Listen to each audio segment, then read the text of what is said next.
All right, let's dive deep today. We're tackling David Deida's The Way of the Superior Man. Ooh, interesting choice. And before anyone tunes out thinking this is just for guys, I gotta say, this book, it's got wisdom for everyone, especially about relationships. I agree. It's way more universal than the title might suggest. Right. But 51 lessons yeah, packed in there. So let's hit a few big ones. The stuff that can really shift your perspective. sounds good. Where do we even begin with Deida? Well, he doesn't mess around. Yeah. Goes straight to the core of what makes a life, truly fulfilling. And he's not afraid to challenge those typical ideas about masculinity. Yeah, he pushes men to embrace their strength, but also their emotional depth. Absolutely. One thing that really hit me was his idea about a man's deepest fulfillment. It comes from aligning his life with his purpose. Like finding that true north and actually heading in that direction. Yeah. And if you're not clear on where you're going, that lack of direction shows up everywhere, especially in your love life. Makes sense. It's like trying to build a house on sand. Without that solid foundation of purpose, everything feels shaky. Exactly. So Deida, he really pushes men to define their mission. Like, what are you here to do? Big question. Huge. And kind of overwhelming, honestly. Yeah. Figuring out your purpose can feel like, I don't know, climbing a mountain. It's a journey.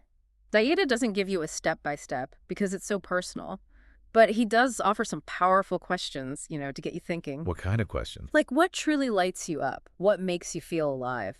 And most important one, are you actually doing those things? Are your actions lining up with what makes you come alive? So it's not just about what you do, it's about who you are at the core and letting that shine through in everything you do. That's it. And, just asking those questions, it takes courage. Which brings us to another big idea. Balancing masculine and feminine energies. Okay, this is where I always get tripped up. What does he mean by masculine and feminine energies? He's not talking about gender stereotypes, thankfully. Okay, good. It's about energies that exist in everyone. Masculine, think purpose, direction, taking action. Feminine is more about flow, feeling, connecting, intuition. So like two sides of the same coin. Exactly. And you need both for a balanced life. Where this gets really interesting is in relationships.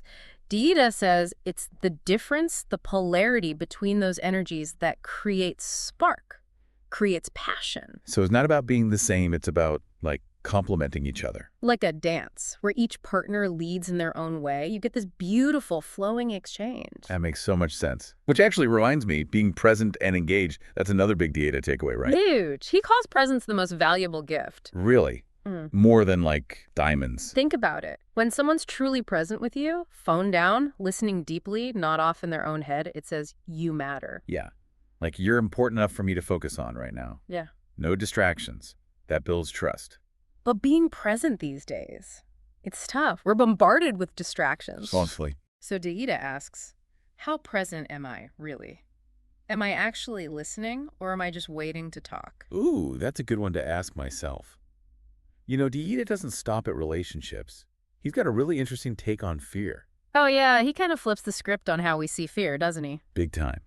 Instead of avoiding it, he says it's essential for growth. Makes you think. Right. Like, if you're not a little scared, you're probably playing it too safe. It's like fear is a signpost pointing toward where you need to grow.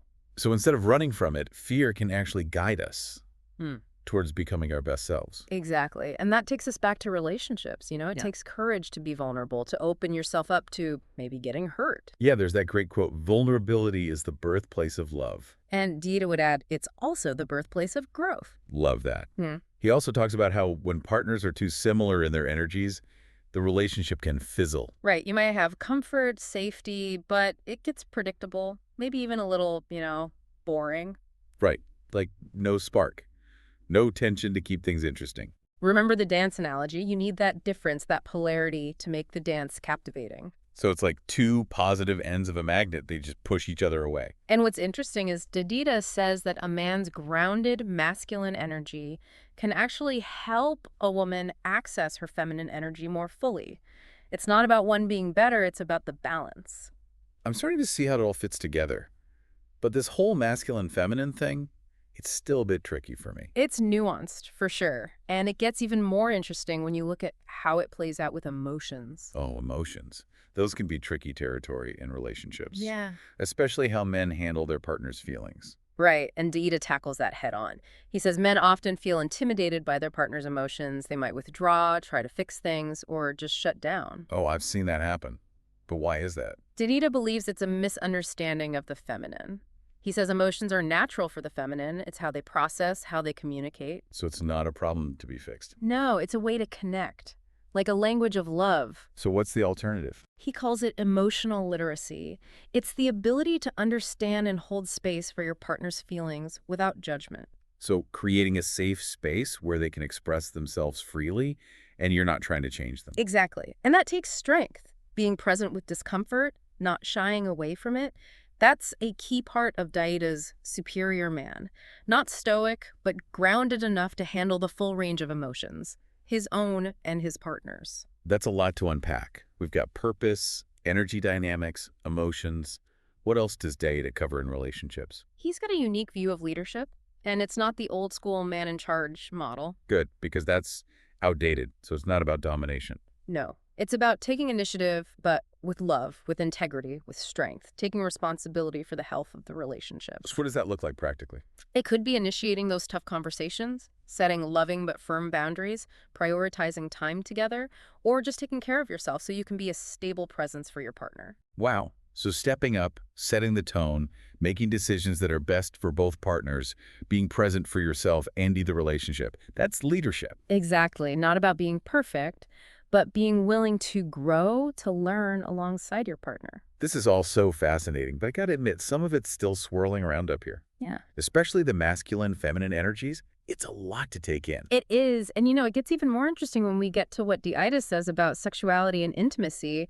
He's got a unique take on how those can be powerful forces for connection. Oh, we gotta save that for next time then. Definitely a whole other deep dive. But before we go, there's one more concept that really resonated with me: the art of letting go.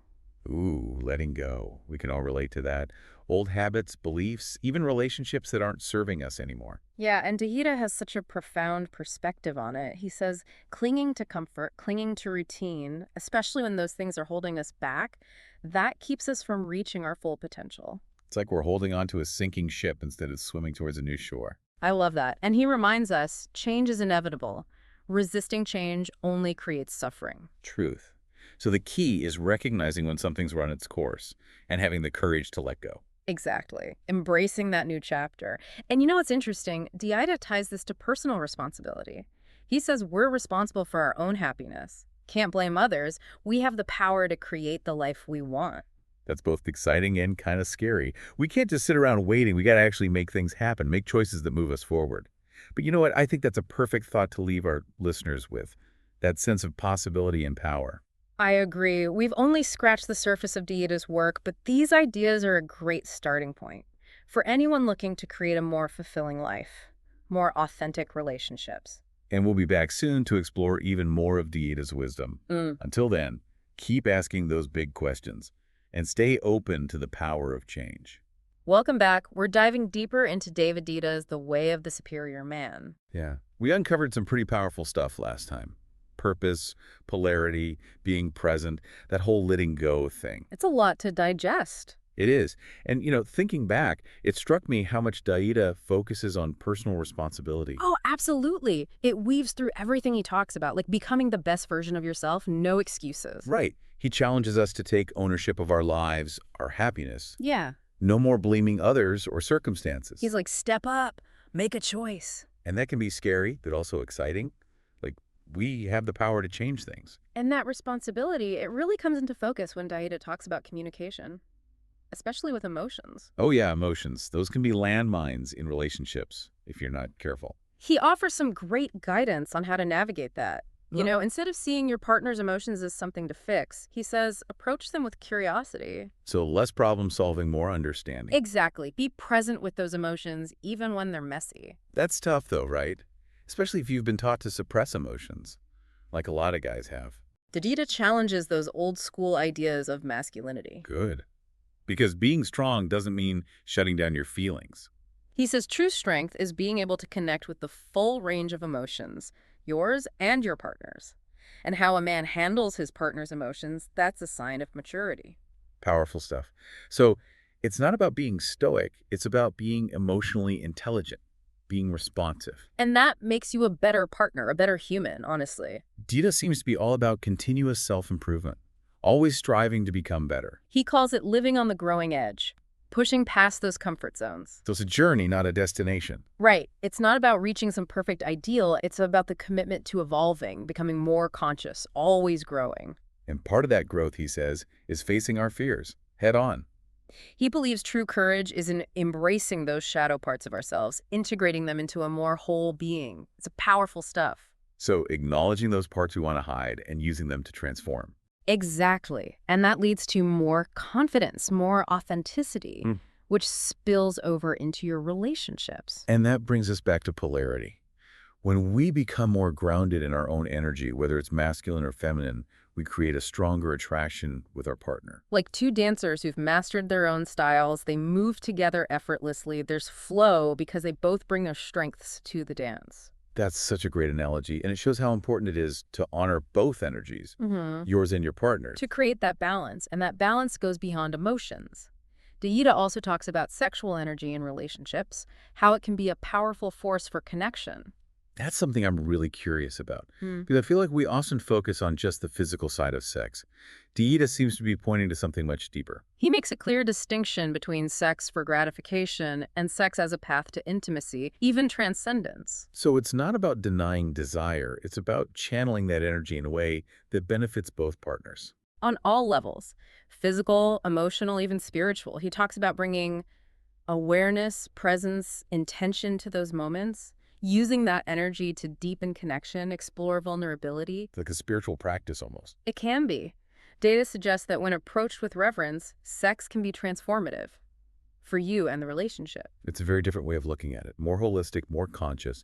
We're not just going through the motions. Right. It's about honesty, self-awareness, letting go of any shame or guilt that might be holding you back. It's about reclaiming your sexual energy, using it to fuel growth and connection. But to really embrace this level of honesty, it takes courage. You're not kidding. Which brings us to a really profound part of Deida's work, surrender. And that word can be loaded, especially in a culture that values control so much. He's not talking about giving up your power or becoming submissive. It's about surrendering to something bigger, to life, to your own heart. Letting go of the need to control every little thing. Trusting that there's a plan, even when things feel uncertain. Having faith. I can see how that would be scary for some people, to let go of that control, but also how freeing it could be. Deida says surrender isn't weakness. It's about tapping into a deeper strength. It allows you to experience life with more joy, more gratitude. So it's about embracing the mystery, the unknown, and trusting the journey. And as we learn to surrender, we become more present, more compassionate, more connected. It's like all of Deida's teachings are weaving together here. It's a beautiful tapestry. So we've covered so much in this deep dive. Purpose, polarity, emotional intelligence, surrender. It's a lot to process. But there's still more to explore.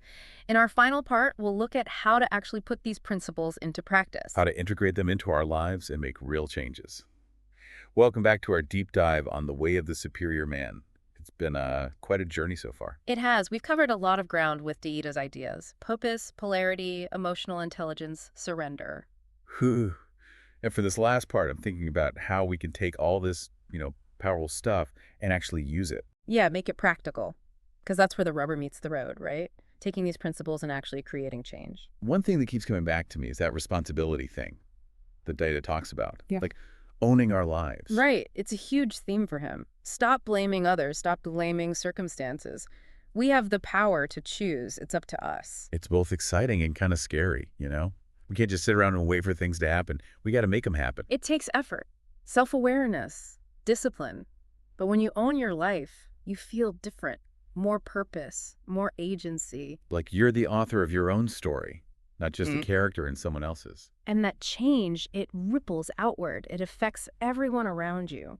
Deida says that when we become more whole, more integrated, it's like we radiate something that inspires others. Yeah. Like our own authenticity, our own purpose, it becomes contagious.